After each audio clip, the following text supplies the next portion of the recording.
Fergusson et autant vous dire qu'on est déjà implanté dans la map.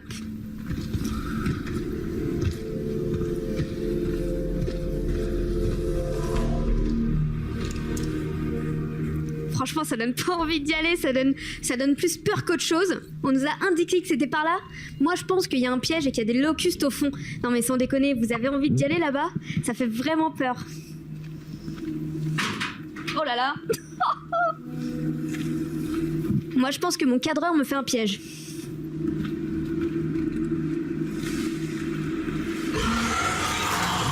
Bon, il y a un panneau Gears. Ouh, on voit de la lumière rouge. C'est bon signe. On voit des humains. C'est bon, c'est les alliés. Il n'y a pas de locustes, tout va bien. On est arrivé sain et sauf. On va pouvoir découvrir le jeu ensemble avec en plus une interview de Rod Fergusson.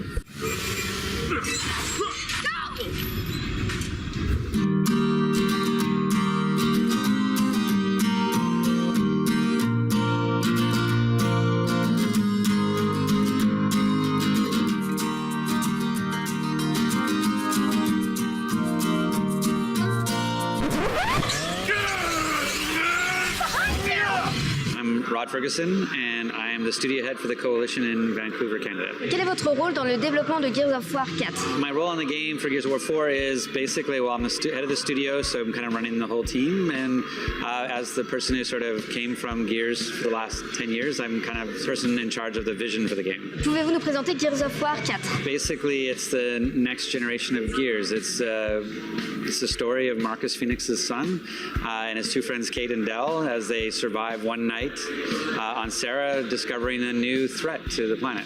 Et du coup, quelles sont les principales mécaniques du jeu? Gears of War 4 is true to what Gears of War is, a cover-based shooter, third-person shooter.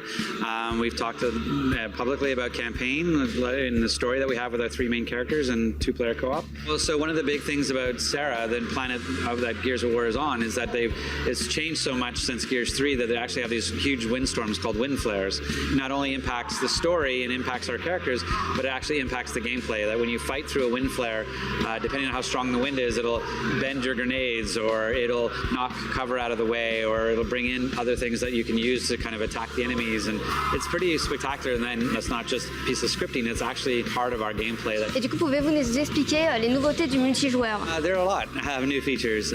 Some of them are mechanics based, like we have new what we call close cover combat, so you can do things like pull people over cover, or you can jump over cover into them.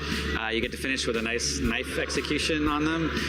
But then we also have things like visible skill rankings, so people who of the same skill can play together and have a better experience.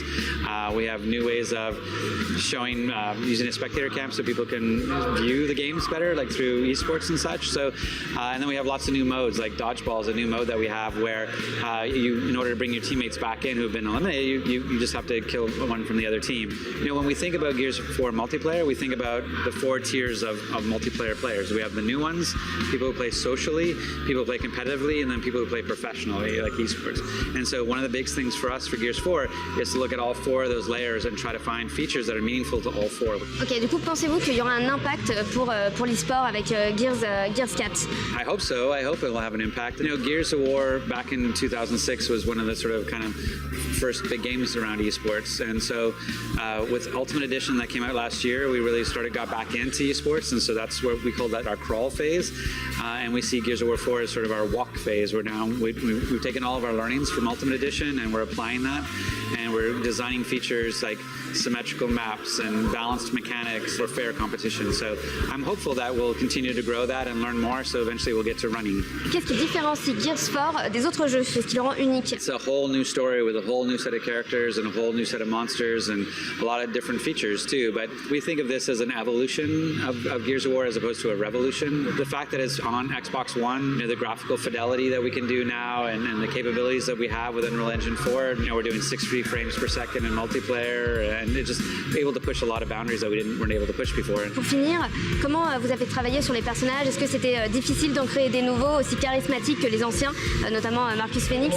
Marcus Phoenix is pretty iconic, and so that's one of the challenges for sure, is how you recreate that. You're trying to bring, you know, a whole new cast with JD, Kate, and Del, and we feel like we have a younger cast, or, you know, the characters characters are 25 years old, and that gives us a whole range of where we can go with these characters because their story hasn't been told yet. It's just beginnings. Thank you very much. I don't know how many words in English, so thank you. No, I appreciate it. Thank you. I hope everybody enjoys, and I hope everybody comes online to play the beta with us. Yeah, I will play now.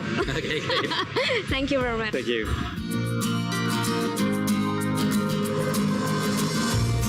J'espère que l'interview vous a plu, que ça vous a donné envie de découvrir plus de choses sur Gears.